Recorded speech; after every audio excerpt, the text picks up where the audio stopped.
Toute la nouvelle relève du volley-ball burkinabé excite l'AS Sonapost. L'AS Douane et l'USFA montrent leur force de frappe en se hissant dans les finales dames et hommes du championnat national de volley-ball à l'issue des phases finales. Images et explications sur le passage de témoins avec le directeur technique national dès le début de cette émission. Entre incompréhension et supputation, que s'est-il passé avec le chouchou et la star des chevaux Yenenga à la finale du Grand Prix hippique de l'intégration? Annoncé grande favorite, le cheval a eu du mal avant le coup d'envoi en piquant une crise à l'étonnement général. Immersion et résultat du premier Grand Prix hippique dans quelques instants. Il était attendu, il a déçu au décompte final. Une panne mécanique et voilà le héros sur son piédestal. L'Ivoirien Sacha Vigneron n'est pas allé au terme de sa course, laissant les honneurs au Togolais Simon Bécher au 6e championnat international de motocross. Sensation, frisson et spectacle garanti tout à l'heure. Entre le terrain et l'encadrement technique, il n'y a pas un grand fossé. Pourtant, de nombreuses femmes hésitent à franchir le pas. C'est notamment le cas au handball où elles disparaissent après s'être données et inscrit les belles histoires des clubs. Pourquoi? Enquête à suivre. Bonsoir à tous. Merci de nous recevoir pour Actu Sport. Décollage après cette transition.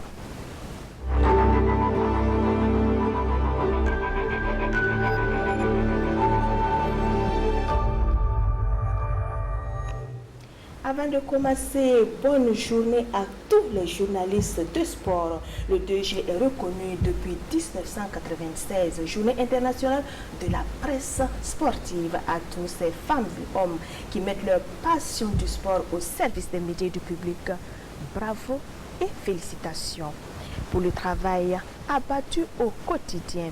Et dans la quête de l'excellence, l'Association des journalistes sportifs du Burkina, en collaboration avec Blue Golf Club, tient une formation au profit de ses membres ce dimanche 4 juin à 8h au Golf Club, à la sortie sud route de Pau. Une séance d'initiation suivie d'un parcours de 4 roues et d'une causerie débat sont au programme.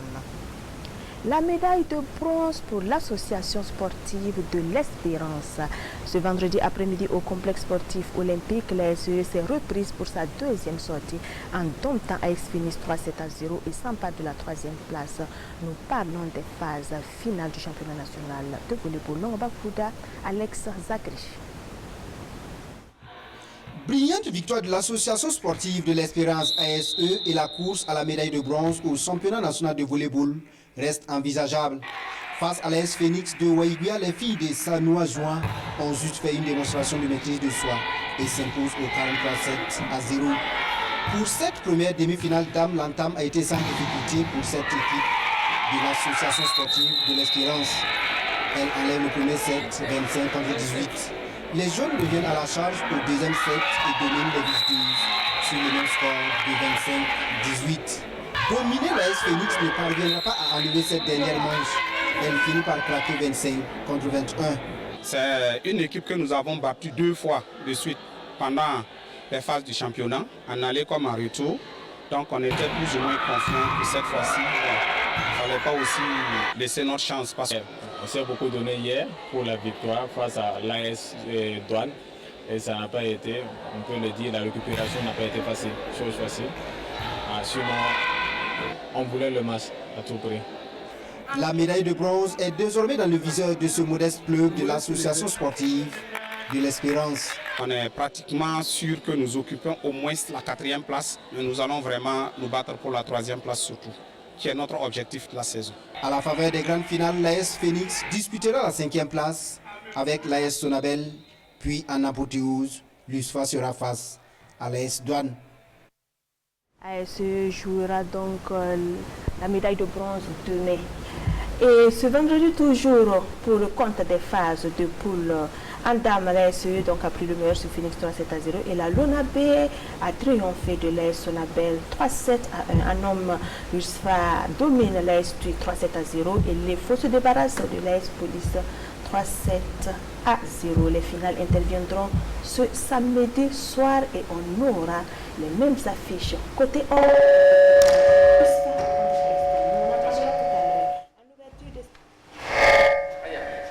homme en favori a fait respecter son statut par l'ex-police. Les policiers ont été cueillis 3-7 à 0. L'ex-poste tenant du titre a perdu de sa superbe devant l'USFA 3-7 à 1. Alex Abré toujours. Un service du président de la Fédération burkinabé de volleyball et c'est parti pour les phases finales du championnat national saison 2020-2021. Une saison sportive placée sous les signes de la relève. Je vois que les phases finales seront intéressantes parce que tous les clubs sont bien engagés, se sont bien préparés. Déjà pendant les phases régionales, nous avons vu que les matchs étaient d'un haut niveau. Et ce championnat, nous le plaçons sur le signe de la relève et de la compétition internationale. Parce que cette année, nous allons tout faire pour participer à la Coupe d'Afrique des Nations. En match d'ouverture, c'est par le score sans appel de 3-7 à 0 que l'équipe des douaniers en jaune et bleu inflige à l'AS Police. Malgré un bon début des flics, les Kabelous finissent par s'imposer au premier set, 25 contre 14. Intenables, les jaunes et bleus continuent leur domination et à la deuxième manche, ils l'emportent par 25 à 9.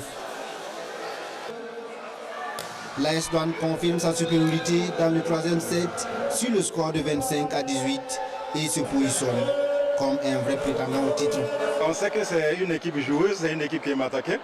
Nous avons, c'est-à-dire, travaillé beaucoup sur le bloc. Si vous avez remarqué, on les a empêchés d'attaquer et on a bien servi pour cela.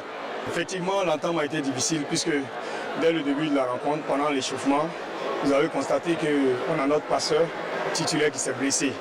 Voilà, il a eu entorse à la cheville, donc rapidement il fallait réaménager. Donc ça n'a pas été facile et je pense que la douane a exploité cette faille de notre côté et puis au prendre le dessus. Aujourd'hui, les dieux du volley n'ont pas été avec nous, sinon on avait nos mots à dire. En seconde rencontre, l'USFA a disposé de l'AS Post, la tenante du titre, par 3-7 contre 1. Les grandes finales en hommes et en dames sont attendues pour ce samedi à la Maison des Arts Martiaux de l'Institut des Sciences, du Sport et du Développement Humain, l'ISSDH. Pour plus de précision, nous recevons le directeur technique national de la Fédération burkinabé de volleyball, Pierre Guigende, après cette virgule.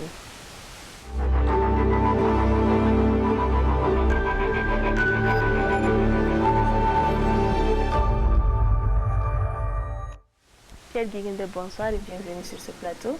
Merci, bonsoir à vous. Dites-nous, vous qui avez suivi ces phases finales-là, qu'est-ce qui vous a le plus séduit? Je pense que la qualité de jeu est nettement au rendez-vous. Nous avons vu de belles rencontres, que ce soit en dames, que ce soit en hommes, des équipes très battantes et surtout engagées. Donc elles sont toutes venues assez bien préparées et chacune en tout cas a donné le meilleur d'elle-même. Il y a de cela quelques années, quand même, je suivais le volleyball, on ne parlait pas de USFA AS Douane. Qu'est-ce qui se passe, ce renouvellement-là, ce titre, pour que ces deux clubs-là s'affichent comme ça sur les deux plateaux hommes et dames? Tout à fait, ce sont des clubs qui ont beaucoup travaillé à la base et qui sont montés. Bon, quand même, l'USFA, c'est un ancien club, mais la Douane a beaucoup travaillé. Vous avez l'ASE, vous avez l'AS Phoenix de Waïguia et vous avez l'AS Tui de Houndé, qui s'est qualifié dans le district du Houé. Donc ce sont des clubs qui sont repartis à la base, qui ont travaillé, qui sont remontés et qui sont arrivés aujourd'hui au sommet. Et vraiment, c'est tout à leur honneur et nous leur souhaitons une bonne prestation durant ces phases finales. Et pour ces phases finales-là, selon vous, quelles sont les équipes les plus en vue entre ces deux camps paramilitaires? Ces deux équipes se valent parce qu'elles ont toutes à peu près les mêmes armes. Maintenant, je pense que c'est le mental et puis la confiance en soi et le respect des différentes consignes qui va faire la différence demain. Et que ce soit en dames et en hommes, je rappelle que c'est l'USFA et l'AS Douane qui s'affrontent demain. Et ça sera de très très belles rencontres. Quels sont les hommes forts et les femmes fortes à suivre demain? Ah, de part et d'autre, il y en a. Et quand vous prenez les dames au niveau de l'USFA, vous avez Diane et vous avez Diallo. Et au niveau de l'AS Douane, vous avez une ancienne Koyo et vous avez Christine. Et quand vous allez à l'USFA, vous avez le doyen Kini, Wilfried, qui depuis là est vraiment un exemple. Et vous avez le retour de Carlos et de Nyamba.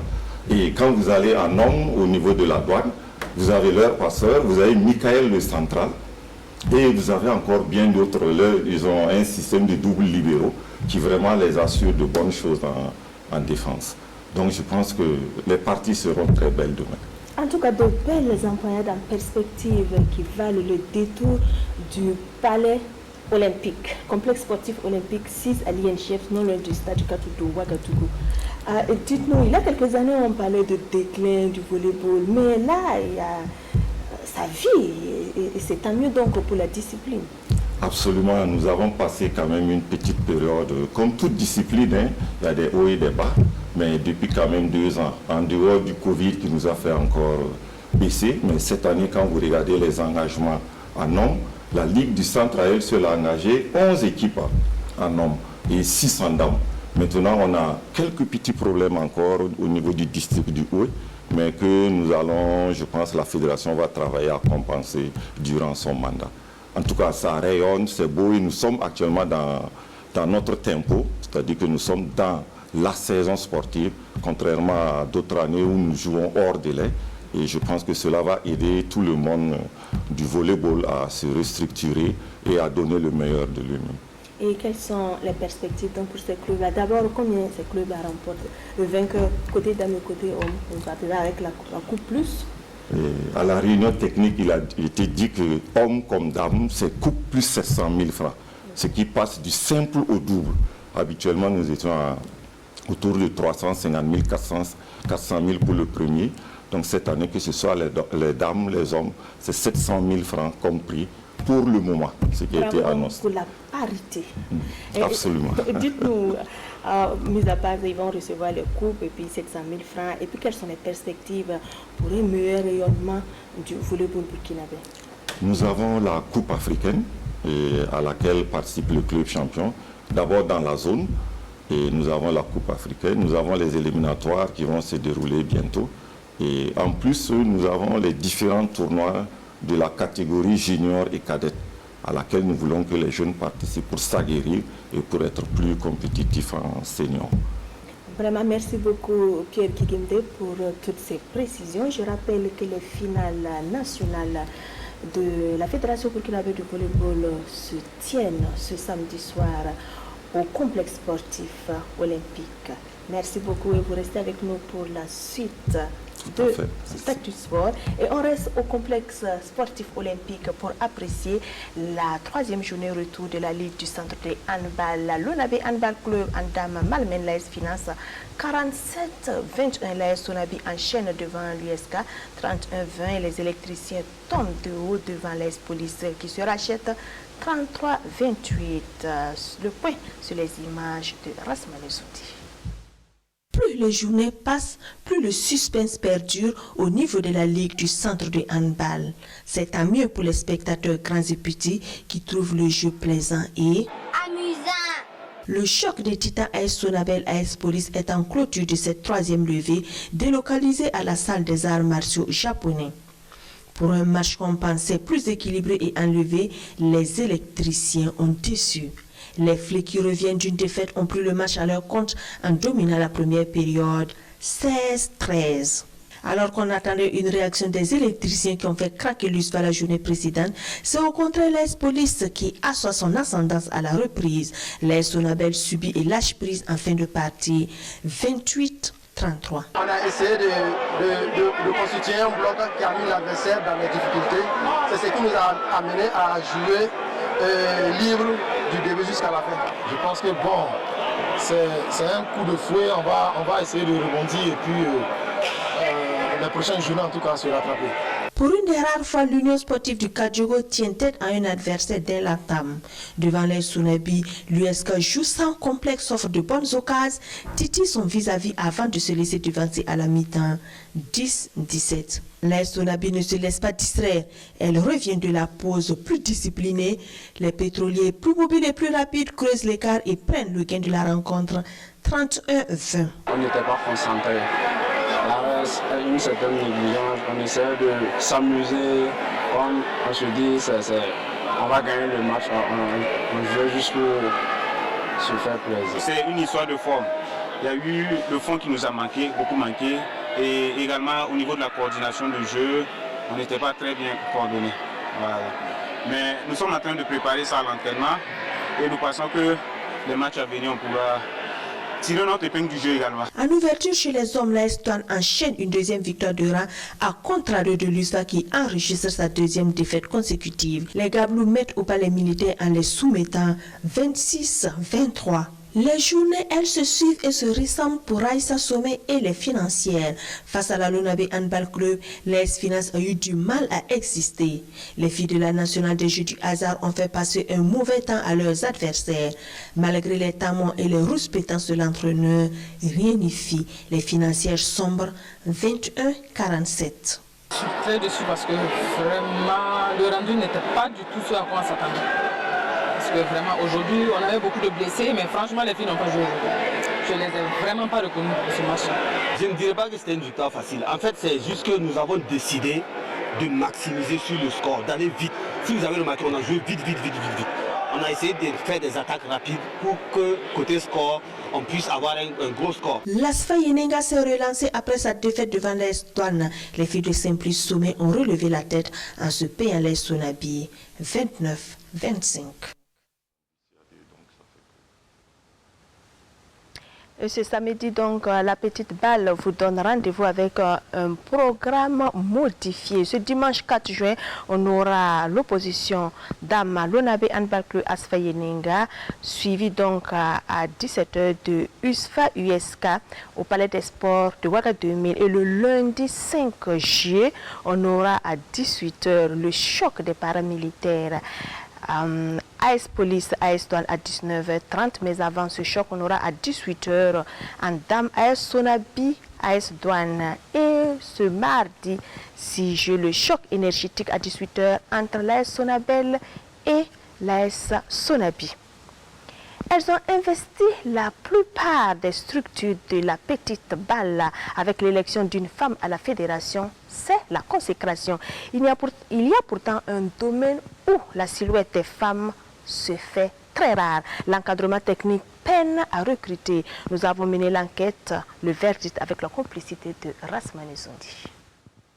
La relation entre le handball et les femmes semble au beau fixe. Une étude menée en décembre 2014 sur le plan national révèle que c'est l'une des disciplines les plus féminisées au Burkina. Une présence qui se remarque dans presque tous les maillons de la chaîne. Des terrains à l'arbitrage en passant par l'administration, les femmes ont pris leur marque. S'il y a un domaine où leur présence est moins visible, c'est celui de l'encadrement. Dans l'élite du championnat, une seule femme occupe cette fonction. J'aime l'entraînement, faire passer le savoir à mes petites sœurs, c'est notre apprentissage. Déjà passer du terrain maintenant sur le banc, c'est deux mondes carrément différents. Je comprends maintenant nos coachs quand ils crient. Je ne peux pas ne pas crier. Si Raïssa Sommet est seule, d'autres avant-elle-ci sont essayées sans s'éterniser. Alors, pourquoi peine-t-on à en trouver? Il faut de la motivation, il faut du temps, il faut de la patience. Et vous savez que le métier d'entraîneur exige donc une certaine présence sur les terrains d'entraînement. Nous sommes là. Bon, tu es le premier sur le terrain et tu es le dernier à partir. Bon, tu dois être, si tu joues un match à 18h ou à 19h comme ça, tu es tenu d'être là jusqu'à une certaine heure, 21h, 22h comme ça. Au niveau de l'entraînement, c'est la même chose. Elles vont être là à partir de 19h jusqu'à 22h. Bon, vous voyez que c'est un peu compliqué. Il y a un problème social parce que souvent elles se marient très tôt. Ou ensuite le travail ne leur permet plus de s'occuper de la maison et du handball. Donc elles choisissent finalement de rester au foyer après le travail pour s'occuper de leur famille. Les pesanteurs sociales à elles seules n'expliquent pas la rareté de la jeune féminine. Le manque d'encouragement et de perspective sont aussi évoqués. Je n'encourage pas les femmes à le faire. Il faut les encourager, c'est-à-dire les motiver, leur donner de la motivation, les intéresser à la chose. Quand elles vont venir, elles vont voir, elles vont aimer. Et par amour, elles vont rester, elles vont aménager leur temps de sorte à être disponibles pour ça. Il y en a, elles font la formation, mais pour gagner un club à entraîner, c'est assez compliqué. Parce que tu pars déjà, il y a déjà un entraîneur, donc il ne va pas forcément vouloir te laisser sa place. Tu vas apprendre à côté de lui, mais en définitive, pour avoir une équipe pour toi-même, il faut vraiment commencer à la base. Lorsque la personne est dans l'encadrement et que malheureusement n'avance pas sur le plan de la formation et autres, finalement elle se décourage parce qu'elle n'a pas d'action dans l'équipe nationale ou autre. Finalement on sent la perte des embauches, enfin de certaines de l'encadrement. Même au niveau des hommes, il y a beaucoup de problèmes. Tout le monde veut être entraîneur national. Maintenant, quels sont les critères qui sont définis pour être coach au niveau de l'équipe nationale? Il n'est pas, je pense qu'on ne va pas tout simplement être dans le principe du quota pour mettre peut-être la gente féminine au niveau du quota parce qu'il faut une femme. Je pense que c'est le principe donc de la compétence. L'horizon semble favorable. De plus en plus de femmes s'intéressent à l'envers du décor et ne réchignent pas à la tâche. Celles-là qui s'adonnent au métier d'entraîneur doivent œuvrer à ce que, si aujourd'hui elles ne sont pas perçues et valorisées, que celles qui viendront demain puissent donc prendre celles-ci pour exemple. Des signes d'encouragement et de prise de conscience qui demeurent des passages obligés pour plus de responsabilité, voire d'égalité dans les différentes sphères du jeu et de décision.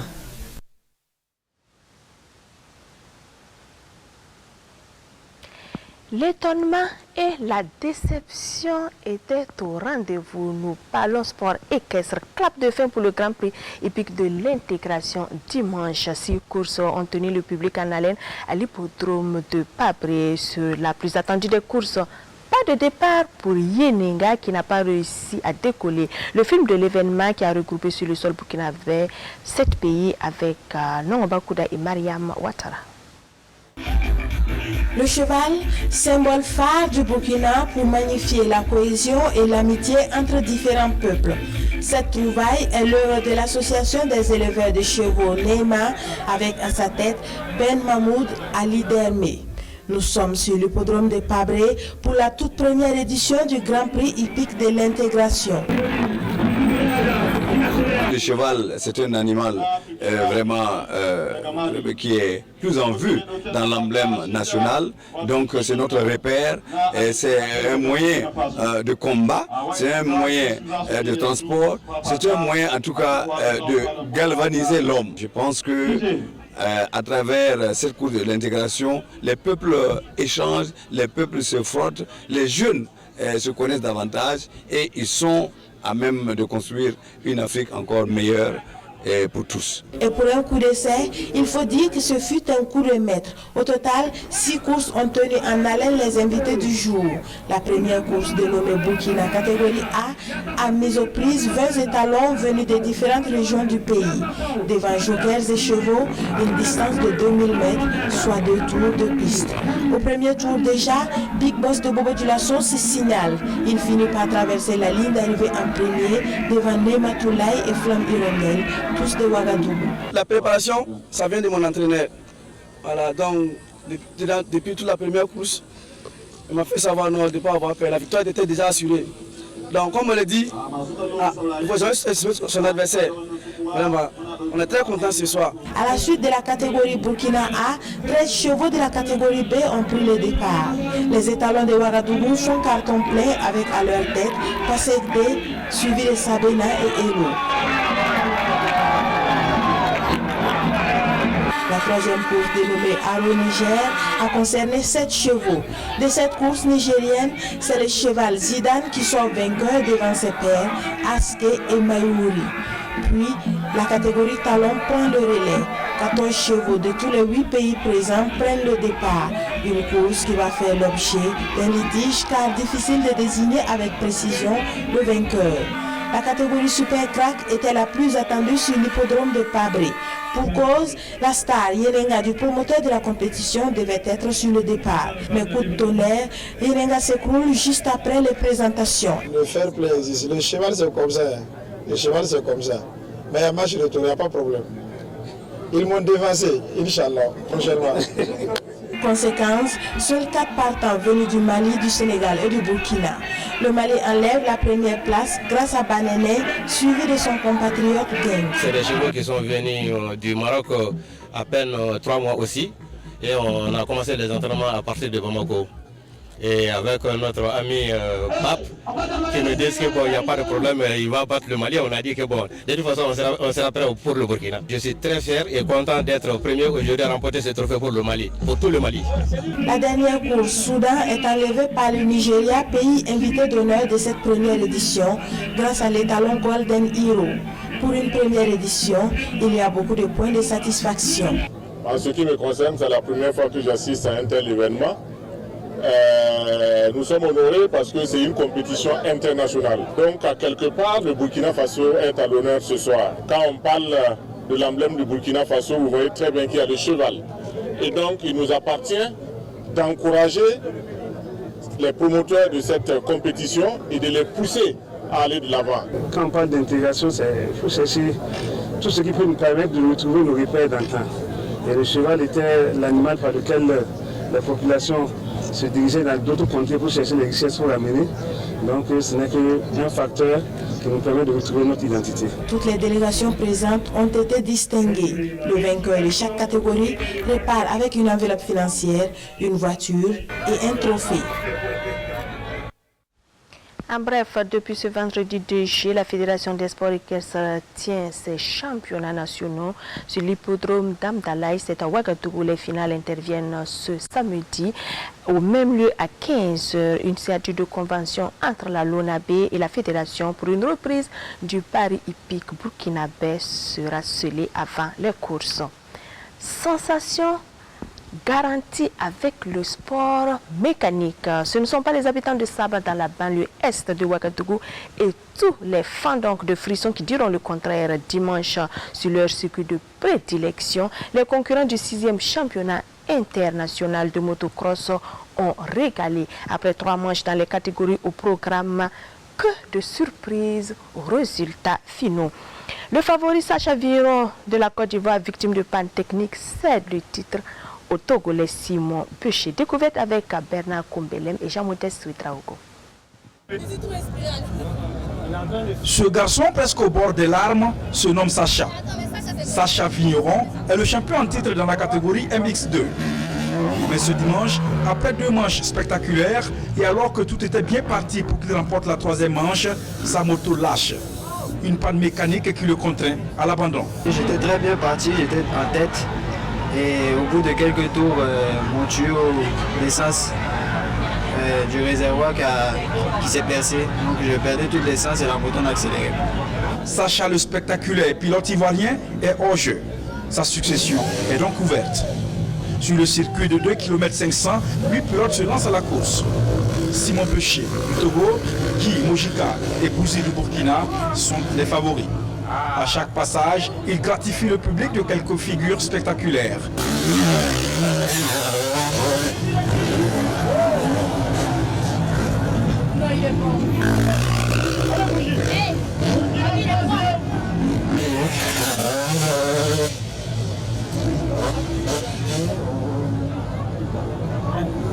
Cette dernière manche, dans la catégorie des MX2, se termine par la victoire du Togolais Simon Péché. Lors de la 2e manche, je me suis un peu calmé pour garder l'énergie pour la 3e manche. Et j'ai roulé vraiment collé à lui jusqu'au dernier moment où il a fait une petite erreur et j'ai mis en même temps ma roue et je suis passé. Ça a été vraiment dur. Je n'y croyais même pas, mais je me suis dit j'ai tout donné quoi. J'ai tout donné. Il gagne un trophée, des gadgets et la somme de 500 000 francs CFA. Le pilote burkinabé Bouzi, avec 60 points, arrive 2e au classement général. Il gagne la somme de 300 000 francs CFA. La course était un peu serrée, mais on a bataillé avec un petit problème de genou et une crevaison à la fin. Mais j'ai une crevaison à 4 tours de la fin. Je ne me suis pas arrêté, j'ai forcé, j'ai terminé. L'attraction de la soirée est sans doute dans la catégorie des juniors et des MX1. Lancés ensemble, le pilote junior burkinabé Malik Kanazoué n'hésite pas à prendre les devants. Son frère aîné, Izidine Kanazoué, le met dans sa roue. À chaque passage, les jeunes pilotes font le show. Les spectateurs, eux, estimés à plus de 100 000 personnes, se régalent. Izidine, un bon grand frère, laisse son cadet l'emporter. La dernière manche, je voulais lui faire plaisir et lui laisser la victoire. Et je trouve que c'était un très bon geste parce qu'entre frères, on doit être solidaires. Mais au classement général, Malik Kanazoué termine 2e avec 50 points. Zizou Traoré est classé premier avec 69 points. Ils obtiennent des trophées et des enveloppes financières. Izzedine Kananzoué, lui, arrive en première position dans la catégorie MX1 avec 75 points. Il est suivi de Xavier Tribault, 66 points, et Lucas Ajar, 60 points. Ils obtiennent des trophées, 300 000 francs pour le premier, 200 000 francs pour le deuxième et la somme de 100 000 francs CFA pour le troisième. Chez les minimes, un autre Kananzoué a fait une grosse sensation et se lance sur les traces de ses aînés.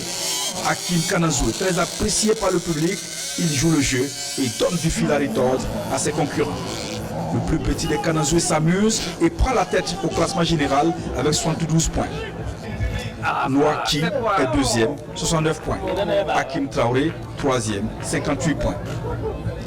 Dans la catégorie ZEM, réservée aux pilotes togolais, c'est Yao Munator qui dicte sa loi. Il fait montre d'aisance technique et l'emporte avec 75 points. Au moment où les lampions commençaient à s'éteindre sur la 6e édition du championnat motocross de Saba, le phénomène, la coqueluche de la musique burkinabé, Kayawoto, fait son entrée. En tout cas, il y avait beaucoup de spectacles à Saba dimanche passé. La JCK, après avoir raté le championnat, se console avec le premier Grand Prix cycliste Savane. Média, nous parlons Petite Reine. Abdoulaye Rwamba a bouclé donc le circuit après 34 tours en 3h40 minutes 44 secondes, soit une vitesse horaire moyenne de 39 km/h sur la trace des participants de ce Grand Prix. Adama Kiti, Alain Didier, Compaouri. Pour un coup d'essai, ce fut un coup de maître. Le Grand Prix cycliste Savane Média a tenu le pari et le grand lauréat s'appelle Abdoulaye Rwamba de la JCK. 124 coureurs de 48 clubs sont alors à la conquête de Dame Coupe. Mais il faut d'abord parcourir une distance de 4 km 250 en 34 fois, soit 144 km 500. Après seulement 10 km, un groupe de 7 coureurs amené par Mathias Sorgo s'échappe et creuse un écart de plus de 3 minutes. Ils se succèdent sur la ligne des primes à l'arrivée. Ils seront rattrapés au kilomètre 75. Au 100e kilomètre, il ne reste plus que 43 cyclistes. 81 ont quitté le navire.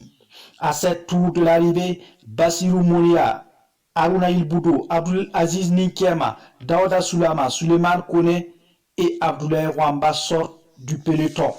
Au 32e tour, l'écart entre les deux parties est d'1 minute 2 secondes.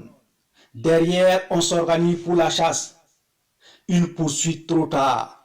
Les fuyards se lancent alors en sprint pour l'arrivée finale. Abdoulaye Rwamba de la JCK dépose Sadou Diallo de la SBCL en 3h40 minutes 44 secondes. Vitesse moyenne 39 278 km/h. La course de ce matin était très dure, mais Dieu merci, nous l'avons remportée. Je suis content de mes coéquipiers. Nous n'avons pas de grands sprinteurs. Je suis le sprinteur de l'équipe, mais ça ne marche pas tous les jours. Tout ce que je vais demander, c'est vraiment que Dieu vraiment le donne beaucoup de santé. Et surtout une très bonne entente avec lui, avec ses collaborateurs, que vraiment on puisse encore voir ces compétitions-là encore pour le futur. Abdoulaye Rwamba, grand vainqueur, se voit récompensé par un taureau, une moto, des gadgets et la somme de 1 870 000 francs CFA. Au Burkina, il y a des disciplines qui dominent. Je vais parler du cyclisme et la boxe. Nous avons choisi d'abord le cyclisme. Nous allons aussi organiser les galas de boxe. Un taureau, une moto, des gadgets et une enveloppe de 1 035 000 francs CFA pour Sadou Diallo, deuxième. Suleiman Kone, troisième, lui repart avec un mouton, des gadgets et la somme de 825 000 francs CFA. Le cyclisme au Burkina, c'est un sport qui est au premier au Burkina. Et puis, vous savez, aujourd'hui, il y a eu beaucoup de monde. Et il y a eu beaucoup de donations. L'initiative pour faire ce couple-là, il faut que nous, les opérateurs économiques, les accompagnions, les courageux, pour que les gens courageux, les gens qui font des sports, puissent avancer. Vu la mobilisation de ce matin, j'offre 5 tonnes fontaines à chaque des 5 rois qu'ils aient la population. Les coureurs classés 4e au 10e rang ont reçu une enveloppe allant de 700 000 francs à 200 000 francs CFA. Awaba Moro, lauréate en dame, elle reçoit 500 000 francs CFA. On s'attendait à une bataille serrée. Les résultats des urnes la confirment. Georges Convolbo est le nouveau président de l'Union régionale des supporters des étalons du centre. Ce jeudi 1er juillet au complexe sportif olympique, c'est d'une courte victoire 166 voix contre 162 qu'il devance son challenger Amadou Kwanda. Kwala Nebié, Maria Ouattara. Côte à côte, deux hommes, une seule et même ambition et deux tempéraments différents. Georges Convolbo et Amadou Kwanda. Ils se connaissent bien pour avoir co-dirigé l'Union des supporters de l'EFO. Mais ça, c'était une autre époque, une autre vie. Ce matin, ce sont deux candidats à la conquête d'un même poste, celui de président de l'Union des supporters des étalons du centre. Et pour les départager, 327 votants mandatés par les différentes disciplines sportives du Burkina passent dans les urnes. Pour cette élection, le vert est la couleur de Georges Convolbo et Amadou Kwanda est représenté par le rouge. Après la phase des votes et du décompte, on passe au dépouillement avec tout le suspense qui requiert cet exercice. À certains moments, on aurait pu entendre les mouches voler et puis il y a le dénouement. Les supporters de Georges Convolbo laissent éclater leur joie et portent le nouveau président en triomphe. 166 voix contre 162, seulement 4 voix d'écart. Passé l'euphorie de ce sacre, des chantiers attendent le nouveau président et il s'est dit prêt. C'est une courte victoire, mais c'est une victoire. Mais une victoire, c'est égal à une victoire. En football, on gagne 1-0, mais on est fiers. Les grands lits, c'est sensibiliser les gens dans le stade. Faites tout pour que les gens reviennent au stade. Ben, quand les étalons viennent, quel que soit l'étalon, cyclisme et tout, on doit être derrière eux pour les supporter. Cette victoire est également celle du président national des supporters des étalons qui a porté la candidature de Georges Convolbo à bout de bras. Moi, j'ai fait mon mandat, j'ai dit je ne veux pas continuer, je vais rester. Il y a deux candidats seulement qui m'ont poursuivi. C'est là Guitouma Oussene et Georges Convolbo. Donc c'est pour cela que je le soutiens. Je suis très content. Vous savez, les premières raisons du centre. Si tu n'es pas, c'est comme le vote, si tu n'es pas premier ministre, pour le gouverner, c'est difficile. Dans le camp adverse, on prend la chose avec philosophie malgré la défaite. Quand on perd les votes, c'est pas la guerre. Après on va se voir et puis il n'y a pas de problème. On est ensemble, c'est pas la guerre. 4 ans, c'est le temps imparti au nouveau président pour laisser son empreinte au sein de l'URSE. Les différentes régions, elles, se retrouvent les 10 juillet prochains afin d'élire le président de l'Union nationale des supporters des étalons. Petite virée à présent à l'intérieur du pays pour assister à des compétitions qui ont drainé du monde et fait des heureux. Première destination, Tenkodgo dans le centre-est. La 3e Coupe de l'évêque a mis aux prises les paroisses de Bagré et Wekdo dans l'ultime rencontre. La coupe est partie depuis le 20 juin dernier à Bagré qui a dérouté Wekdo 2-1. Jean-Paul Domba, Bernard Diasso. C'est parti pour la finale de la 3e édition de la Coupe de l'évêque diocèse de Tenkodgo.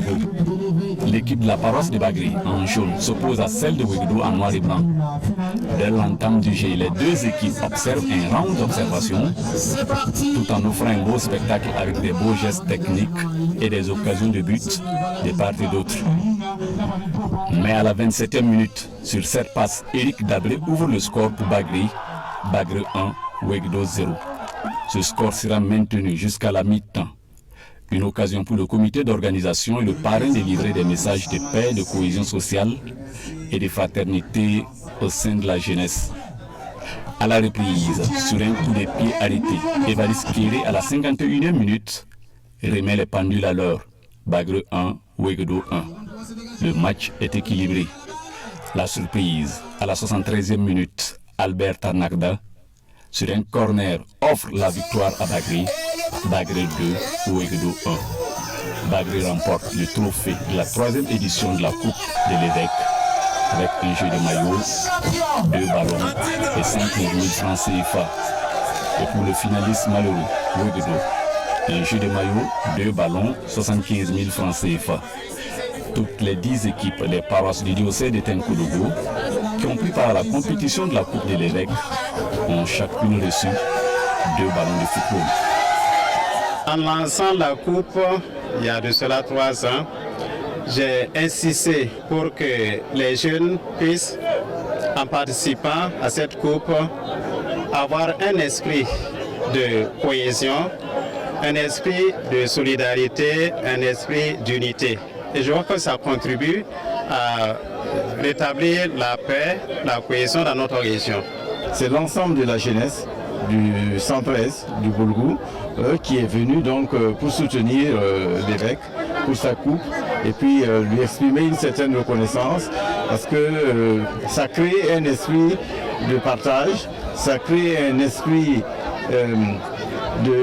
d'échange intercommunautaire, ce qui est tout à fait dans la logique et dans les souhaits exprimés par les plus hautes autorités de notre pays.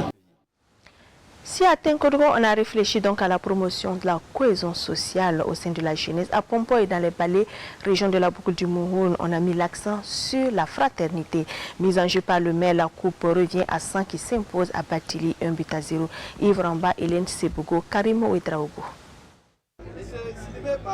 4e édition du tournoi de la fraternité sur le terrain municipal de Pompoy. L'équipe de Sang en jaune et celle de Batili en bleu-blanc s'affrontent pour cette finale. Le haut-commissaire de la province des Balais et les coparrains donnent le coup d'envoi. Les 2 équipes finalistes vont croiser les crampons pendant 2 fois 35 minutes. Durant la première période, l'équipe de Sang impose sa suprématie à son adversaire du jour, mais n'arrive pas à concrétiser ses occasions. De retour de la pause, l'équipe de Sang va poursuivre sa domination. Une domination sanctionnée par ce but de Mandy François à la 50e minute de jeu.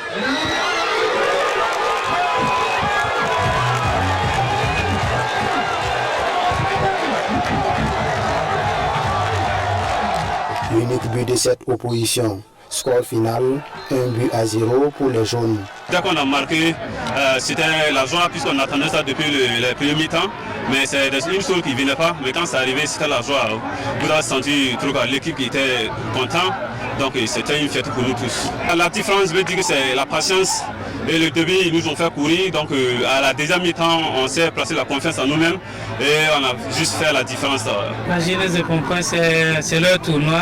Ce tournoi a uni 2 villages, à savoir celui de Pompoy et le village de Konkoliko, qui était en bagarre depuis la guerre du coton de 2011-2012. Ce tournoi a permis à plus de 100 personnes de venir un seul jour à Pompoy ici, ce qui n'était pas fait depuis 2012. Au départ de cette compétition, 8 équipes venues des différents quartiers de la commune.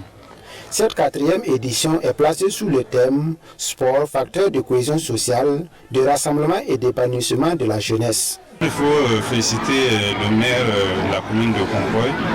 Vous voyez l'engouement autour, ça veut dire que ça fédère en tout cas au niveau de la population.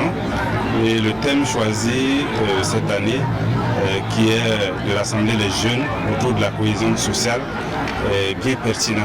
L'équipe victorieuse de Sang remporte le trophée, 3 ballons, un jeu de maillot et la somme de 100 000 francs CFA. La finaliste malheureuse se console avec la somme de 75 000 francs CFA, 2 ballons, un jeu de maillot. Les 6 autres équipes qui ont également participé à cette 4e édition du tournoi de la fraternité de Pompoy ont vu leurs efforts récompensés.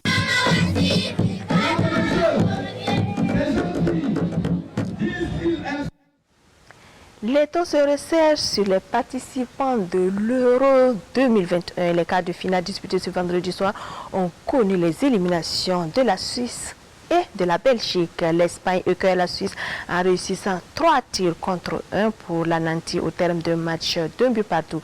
L'Italie piège la Belgique grâce à un score étriqué de 2-1. Ce samedi à 16h, on aura l'opposition République tchèque-Danemark suivi à 19h de Ukraine-Angleterre. Merci de votre attention, votre fidélité. Excellent week-end sportif sur la RTB Télé. Vive la presse sportive en ce 2 juillet, journée internationale qui lui est consacrée.